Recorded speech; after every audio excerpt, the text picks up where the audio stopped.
Hello, and welcome to our video, Ransomware, Reducing Your Risk by Protecting Your Network at the DNS level to keep your business and users safe. My name is Steve Wiggins, and I'm an Executive Vice President at TCPWave. And today, along with Matt Stith, an Industry Liaison for Spamhaus, we'll be covering how to protect your network and employees' devices at the DNS level. Today, we're going to cover the ransomware landscape, precursors of an attack. We'll take a look at mitigation and the importance of protecting at the DNS level. We'll run through a use case, ransomware through phishing. We'll talk about how to block attacks, and then we'll go through an example implementation using the TCPWave Titan end user security feature. Now I'm going to pass it back over to Matt. Steve, thank you very much. So first thing we're going to look at here is the ransomware landscape. And the best way for us to do that is, well, let's look at a statement here. So the Osterman report reported that about 84% of businesses had some type of incident that revolved around phishing ransomware happening on their network. And when you're looking at that, that more or less means that somebody gained access to that network and was able to encrypt data or was able to steal data or gain access to something that, of course, they weren't supposed to have access to. So, when you think about the ransomware landscape and where it has evolved to today, you have to think about it in terms of they're no longer trying to just impact individual users. They aren't even just trying to go after just, the C-level employees anymore. They're trying to get access to the entire network. So they're using multiple techniques to try and get into these networks and do as much damage as they possibly can, and more or less to hold it over that network's head, where they have all of your data, they have it encrypted. So they're using multiple vectors to be able to try and to get into these domains, these networks. So that's something that we're going to be looking at today in our example when we go through talking about phishing that happens, that eventually ends up as a ransomware attack on a network. And looking at other things about the ransomware network or landscape is this has grown so much because of it's a way that people are able to hold these networks hostage. It's a great way for them to make money. They're able to use cryptocurrency to be able to get this money out and make it a non-traceable type of thing. So they're able to just grab a hold of these things, and that is why it has grown so much, is because of the ease of being able to get it done. And also they're able to do a lot of these things behind the scenes. A lot of people aren't able to see a ransomware attack that is starting to happen on their network because a lot of people aren't doing a lot of protection at the DNS level. So let's talk about some precursors for a ransomware attack. This is the stuff where they are getting into the network. So things like compromise of a remote desktop. A lot of people offer the ability for people to access their desktop, their workstation, servers, and whatnot through a remote method. And in many cases, these things aren't secured properly. So these attackers find a way to get access to this and are able to access things remotely, not even being within the network. And then the next three that we're looking at, phishing, malvertising, and email, they kind of marry together. And in some circumstances, they may be separated. You may find that somebody can come across a phishing website via a forum, or somebody sends them a text message, or somebody just find something on their social network somewhere that links to a phishing website. Same goes with malvertising. And what malvertising means is it's an ad that's trying to trick you into thinking that it's the legitimate advertisement that you're trying to click on.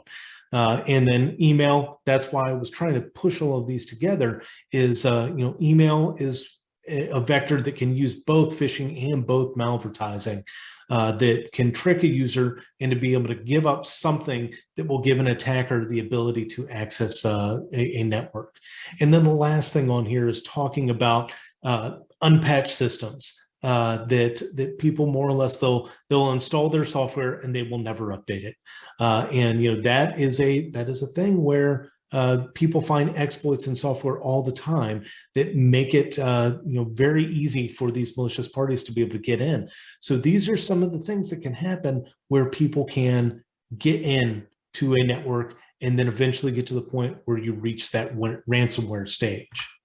So with all of that, how can you mitigate this stuff? So anybody who's been part of these security, anti-abuse, or whatever types of presentations, you've probably seen all of these factors show up. So first, we're talking about multi-factor authentication. What we mean by that is more or less putting a extra level of security in there. And we're really, when we talk about multi-factor, we're talking about two-factor authentication. So you want to be able to make it so you don't just have to have a password to be able to get in. You have to use an app or something to be able to do some type of authentication. There's also a hardware one called a YubiKey that you can use to prevent people from accessing accounts. Next, train your staff, train your employees, train people who really are at risk, the people that have access to the real systems on the network. You want to be able to get them trained up and let them understand. Now, you want to keep this training as simple as possible so people are able to follow things, because you can get into the path of training too much where people are just like, well, I'm just going to ignore this now. It's too complicated. So keep that type of stuff simple. Next, patch up those vulnerabilities, patch your software, patch everything. Make sure that everything is as up to date as possible. And then next, this is very specific to things like ransomware. Make sure that you do all of your backups, you move them off. You don't have them on your network. You have them somewhere where it's not going to be impacted when or if, let's say if an attack happens to you. Next, automated mitigation. That's being able to stop things from getting in or getting out of your network. And then finally, anti-spam and IP verification mechanisms. And this is really where we're talking about applying things like DNS reputational systems, IP and domain reputation onto the DNS layer. Now, one last thing that I want to talk about before we go a bit more into how DNS works and how DNS firewall / DNS response policy zones works. All of these things are some things that you want to consider to do to your network, but don't be like, okay, Matt has said, do all of these things. I need to do them all right now. Make sure that you are able to set up yourself to not fail in getting all of these things implemented. It's not stuff that you're going to be able to get done overnight. So make sure that you prioritize getting some of these things done. But don't be paralyzed by choice here and just say, okay, I'm going to do that one and get it done. Since we're here talking about IP and domain reputation, this may be the first solution that you want to do. So with that, we're going to talk a little bit about DNS resolution. So this is a regular way how we can explain how DNS resolution works. And this is the 1,000-foot view. We're not going into much detail here. So you have a client, they want to visit a website. So what we're going to say here is they are visiting obvious PayPal phishing website.com. So they are how regular resolution works for DNS. They go into the site, it goes to your DNS resolver. So this is something that is on your network that resolves DNS for you. And since DNS is the lifeblood of how you're able to access things on the internet, everything goes through there. So they make that request, it goes to a DNS root server, which goes to the TLD server, which goes to the resolution of the domain name, and then it will send it back to the client. Now, in this circumstance, this is a bad website. So we put a bug on there, bug, something that is going to try and get in and do something bad to you, either by getting something from you or doing something to you by visiting that website. So that's a regular way how DNS can work. Now, when we talk about implementing IP and domain reputation on the DNS level, this is what happens. So they are going to the same website. They're going to obvious PayPal phishing website.com, and it's going to hit the DNS resolver. But when you implement something like DNS firewall, DNS response policy zones, it's doing things which is applying IP and domain reputation, which Spamhaus publishes, and it's saying, hey, is that domain in any of your lists? And if it comes back and says, yes, that domain is in the list, it will send back a response to the client that's not going to send them to the website. It's either going to say the domain does not exist, it's not there, it's nowhere, or it will send them to a walled garden. What a walled garden is, in this circumstance, is sending somebody to a web page that essentially says, hey, you tried to go to obvious PayPal phishing website.com. This is something that has been listed as a phishing website. And you can even go another step further when you do these walled garden types of things and be able to say to the customer, here are some things that you can do to prevent yourself from falling for a phishing scam. So it's one of these chances where you're able to communicate with the user that went to this website and say to them, hey, you almost did something bad, but here are some things that you can learn. So it's gleaning a little bit of positivity out of a potentially really negative circumstance. So talking about protecting at the DNS level, since DNS controls everything, it's all of your stuff. It's how your applications communicate with the internet. It's how your users communicate. It's how everything flows through. So this is the internet, more or less. And when you do things like apply IP and domain reputation there, you're able to prevent malware from getting propagated on your network, from making a lot of problems happen. And when you're doing things and looking at things that are happening on your DNS level, and looking at things that are hitting those negative reputation sites or negative reputation servers, you're able to figure out and get more visibility on users, clients, servers, anything that is on your network that is trying to access some type of method that is going to try and cause more problems on your network. And in turn, since a lot of this stuff is automatic, you're able to free up your teams. So they're able to worry about other things like, I don't know, keeping the network running. That's a big thing that they really should be focused on, or making things better for the employees or for the customers. It just helps you concentrate on other things. And with that walled garden piece, you get a true opportunity when somebody goes to one of these websites to say, hey, you did this. Let's make sure that it doesn't happen again. And it drives that awareness, because a lot of the times, when I was talking back about that security training, you're going to go back and, some people are just not going to remember some of that. But if you click on that website, you go to a walled garden that says, hey, you did this, and then gives it a little bit, you want to make sure that it's not threatening, but it's informative to the customer. So you can provide that opportunity to do that instant education of the customer. So you kind of almost did something bad, but hey, we're protecting you, and here are some ways that you can protect yourself more in the future. And then last, we're talking about, and I know that the finance and the accounting folks will love this, you're able to potentially lower your cyber risk insurance. And because you are applying this type of thing at your DNS level, people can look at that and be like, okay, you're doing these types of security things in place. So, you're going to have a lower premium or something in terms of your insurance costs. So the next thing to talk about here is, considering your risk. And really what we're talking about here is a customer-based network versus an employee-based network. And it's really about security posture here. So looking at the low end of things, and when you're an ISP, unfortunately, you're put into a point where you have a lower security posture. And the reason for that is an enterprise can say, all right, I'm going to block Facebook, I'm going to block Twitter, I'm going to block Instagram, I'm going to block all of these types of social networks from having my employees access to them, because they're using the social network just to waste time during the day. That's something that an enterprise can do and that a employee-based network can do. But when you think about the ISP side of things, you can't block that type of stuff.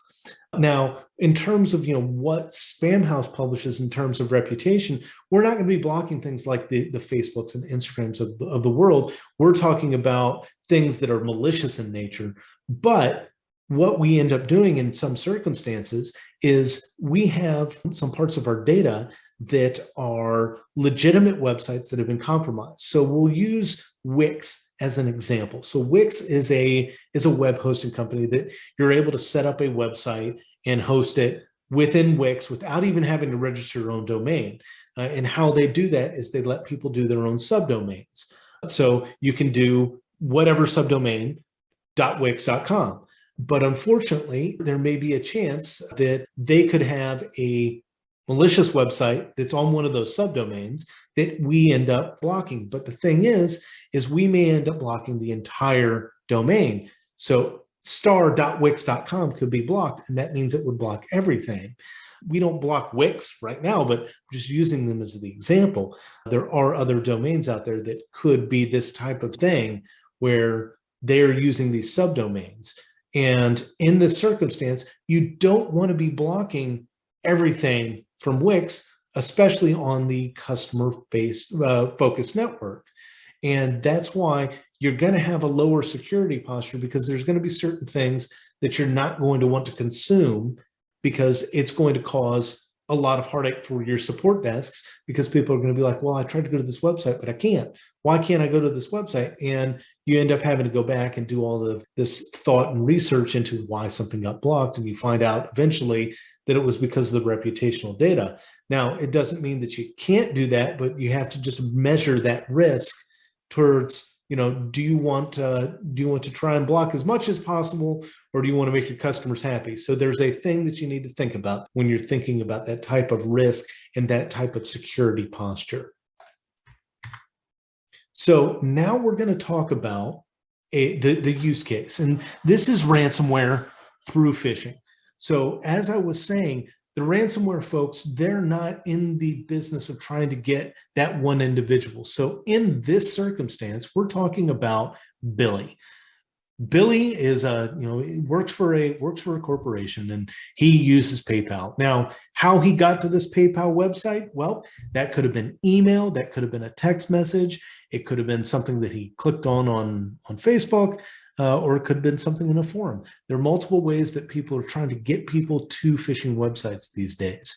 So in this circumstance, he's visited this website.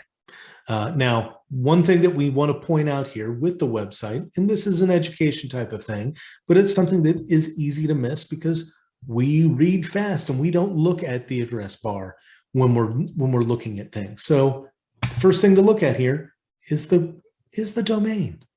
So paypal.com, billing-account.com. This is the domain. This is a subdomain. So it's definitely not PayPal here, but a user may not notice that type of thing. The good news here is this is a domain that we did have listed in our reputational data set. The good news is also the good news is that the website has been taken down. It was only up for a few hours. That is usually the case with a lot of this stuff, is these things are only up for a few hours. The only problem is a few hours is a long time, especially in terms of the internet and how people are accessing things. So Billy has come to this website. So for some reason, he uses the same email address he uses for his corporate network, and the same password that he uses for his corporate email. And even worse, there is a internet public accessible control panel out there that is able to give Billy access to certain resources on his network, and he uses the same email and password for that. And we can get into talking about password managers and whatnot, but in this circumstance, we have Billy who's using the same password and email address in 3 locations. So Billy falls for this. He goes ahead, he enters his email address and his password and clicks submit. Now, a lot of people don't talk about what happens after somebody clicks submit, but most of the time, what a lot of phishers may do is they may just load to an error page or something, so somebody will just try and do it again, or they'll just close out the website and visit it later. So now the attackers have access to Billy.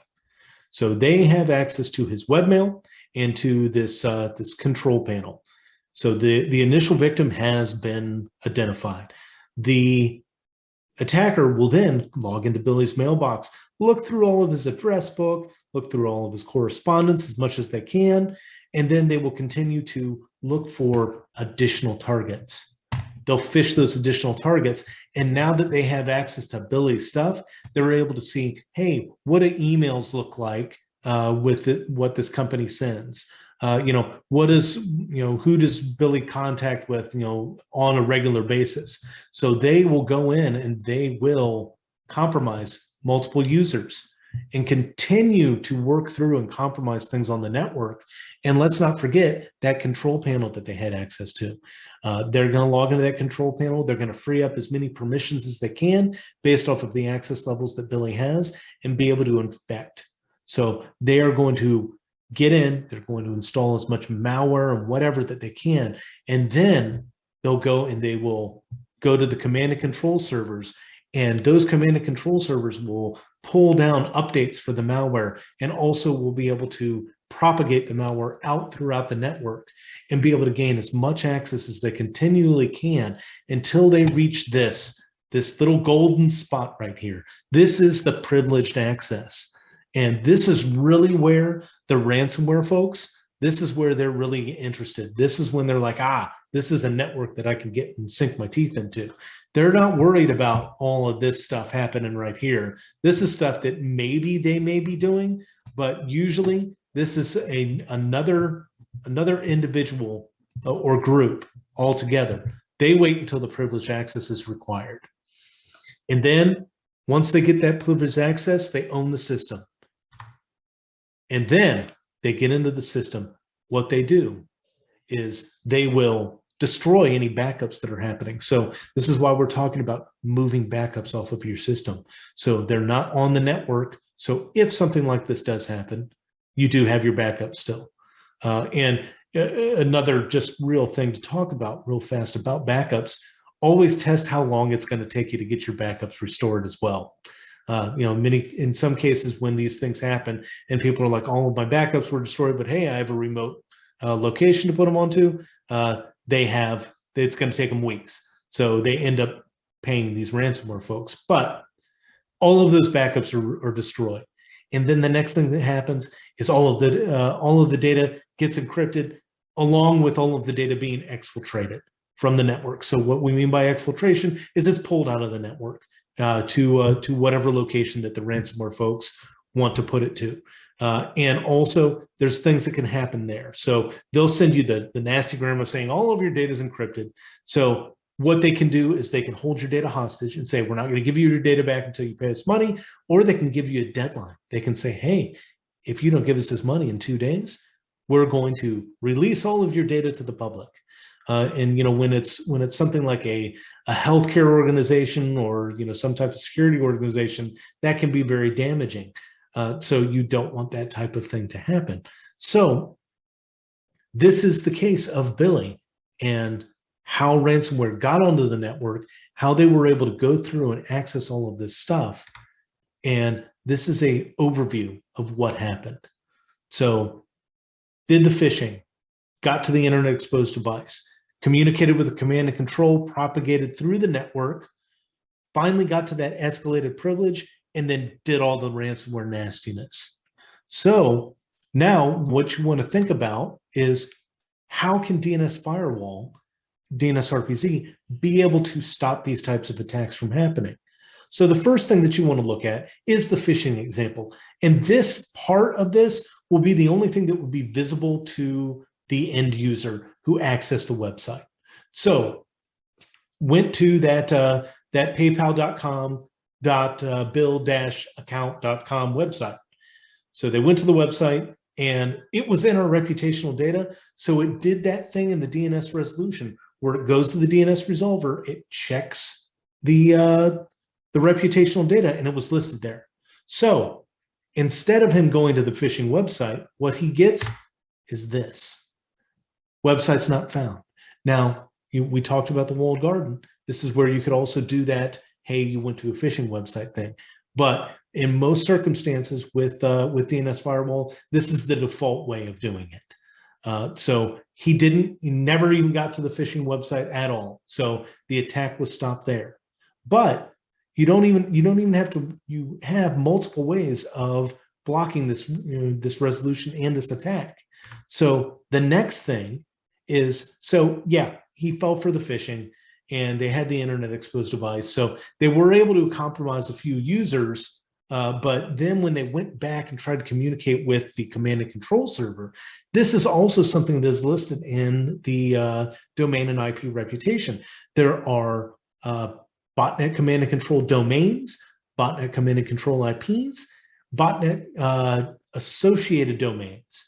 Those are all part of this reputational data. So it can go while this DNS resolution is happening. Now, realize that this is not something that the user is going to see.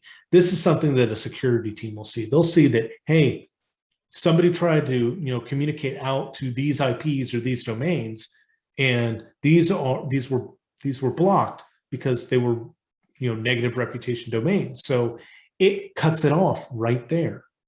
And you don't have the rest of this stuff happen. So you're able to mitigate the problem right here. So that's the second level. But there's actually a third level that you can get to. So, this is, again, before I get to it, remember this part doesn't happen since there's that block at the command and control. So now, finally, the third level. So the phishing happened because, well, let's say that, it was a domain that was not found in some way, form, or fashion. The command and control didn't happen because somebody was able to get a command and control up that we weren't able to detect. But the last piece, where ransomware, when it needs to do anything, it calls back. It needs to call home to be able to say, hey, it's time to do all of this nasty stuff to this network. We're going to make sure that that we encrypt all the stuff. We're going to do all the data exfiltration, et cetera. No, you can block that there as well, because they're reaching out to the same type of stuff that's over here, but it could be different. But it's able to block that type of thing. So you could see that, hey, somebody's trying to communicate with this stuff. I need to shut this down immediately. And the only challenge here is you need to be quite fast when you see something like this on this third level. This is your last line of defense here before the encryption and everything happens. Now, you already have ransomware on your network, but it hasn't encrypted everything. So being able to stop it right here, you're going to have to do some cleanup, but you're not going to have to worry about, oh my gosh, I need to worry about, do I pay these guys or not? Spoiler, don't pay them.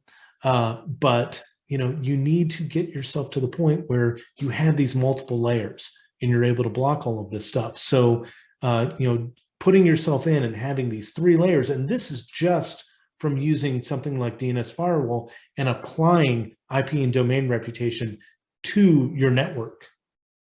So putting this in a little bit of context here. Now, this is a big, lovely pie chart of the zones that we publish for DNS firewall. So first one that we're looking at here is this big piece of the pie. This is DGA, so domain generated algorithm. So these are randomized domains that are generated, and it's something that a lot of this is pretty well known, the types of domains. But when we see them generated, we put them into this list. And that is able to block some of this type of stuff. Now, most of the time, DGAs are used for malicious purposes. So that's why you put this in here and you block based off of it. And these two right here are bad reputation. So what we deem here is we haven't exactly put it into one of the buckets like phishing, malware, or malvertising type of thing, but it is a bad reputation domain. There's something wrong with the domain that the tests that we run against it are making it show up as a bad reputation. And that's a piece that you want to definitely consider on your network when you're trying to protect it. And the last one that I'm going to talk about here, I'm not going to talk about every single data set. Last one I'm talking on here is the zero reputation domains. Now, zero reputation domains is something that is a domain that has been newly seen or newly registered.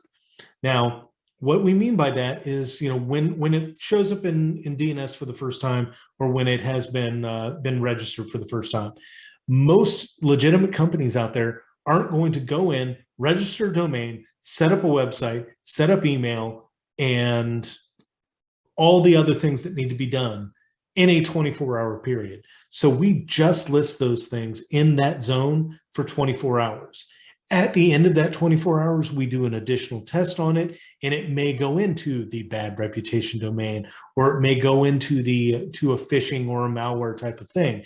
But in many cases, things just fall off after that 24 hours. And that's really just to say, hey, this is a brand new domain. Why are you trying to connect to it? Or why is it doing anything? And that's a thing to definitely consider, and can be a great method of protecting. There has been some reports out there regarding domains. Is when these attackers get their domains, they register them, they put up their phishing website, they try and get as much out of it as possible, and then they kill it within hours, sometimes within minutes. They put these things up and get as much as they can. So when we go back and we think about the other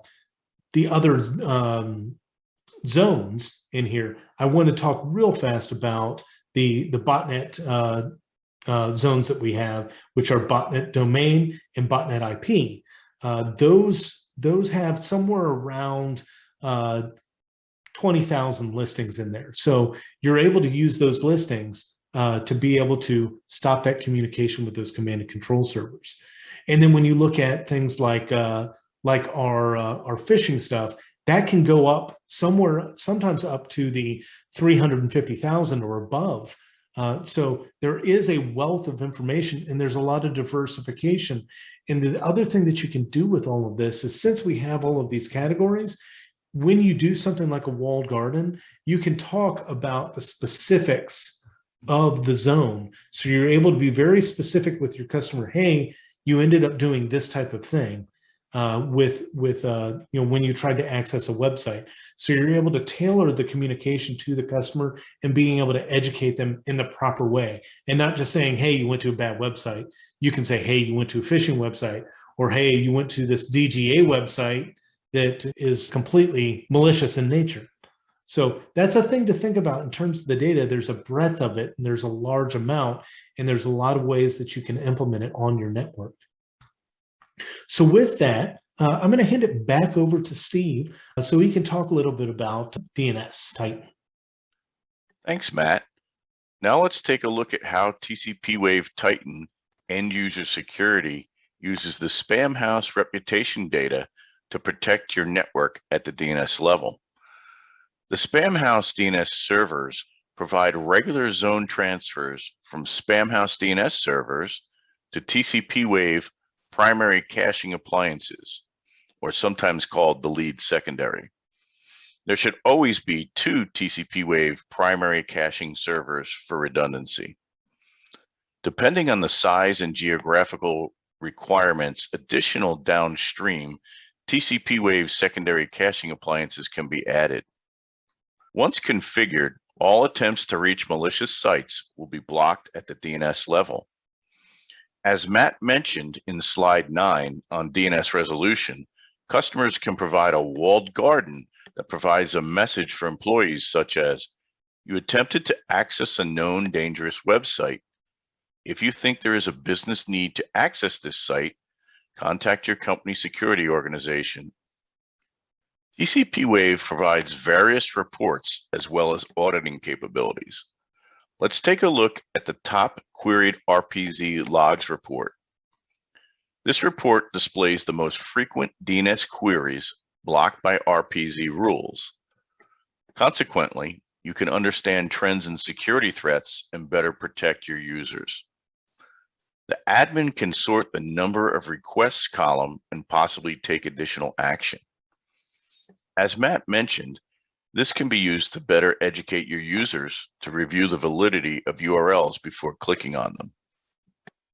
The DNS RPZ logs report displays the history of the individual DNS queries that were blocked by the RPZ rules. You can filter on the client IP address to see the queries from the specific client. Therefore, you can understand trends in security threats and better protect your users. Again, you have another opportunity to educate your users. A common education technique used by corporate security groups is to send an email to employees with a URL of a popular site with an extra letter or some change. If the employee clicks on the URL thinking it is a real site, they will be taken to a page that explains how to better examine URLs before they click on them. Now let's take a look at some of the benefits of protecting at the DNS level using the Titan end user security feature. It protects by using high quality threat intelligence data from Spamhaus, a trusted authority on domain and IP reputation data. It prevents users and applications from accessing malicious sites, including malware, ransomware, phishing, adware, botnet sites, etc. It also prevents malware from reaching devices, so there is no need to quickly detect that malware is on them and remove it before it does damage and spreads. It also protects without having to install and continually update software on the many DNS clients that exist. Now let's review a little bit about TCPWave. TCPWave is an award-winning provider of DNS, DHCP, and IP address management, also known as DDI, solutions for the cloud and on-premise based environments. The product manages IP address space, configures and manages DNS and DHCP servers that can be delivered on hardware, software, cloud, and virtual appliance platforms. The company was founded in 2012 with an innovative fault-tolerant dual DNS offering. We currently support large and small customers worldwide and are headquartered in Princeton, New Jersey. Let's talk a little bit about Security Zones as well. Security Zones is a preferred partner of Spamhaus in North America. They have over 10 years experience helping organizations across the globe utilize some of the industry's best-in-class threat data feeds and solutions, and they are a key partner in the TCPWave Spamhaus partnership. We hope you found this video helpful, and thanks for joining us. See the description below for additional information on protecting at the DNS level and links to the 4 articles shown here. For additional information, go to tcpwave.com or spamhaus.com and join the TCPWave and Spamhaus conversations on LinkedIn and other social media.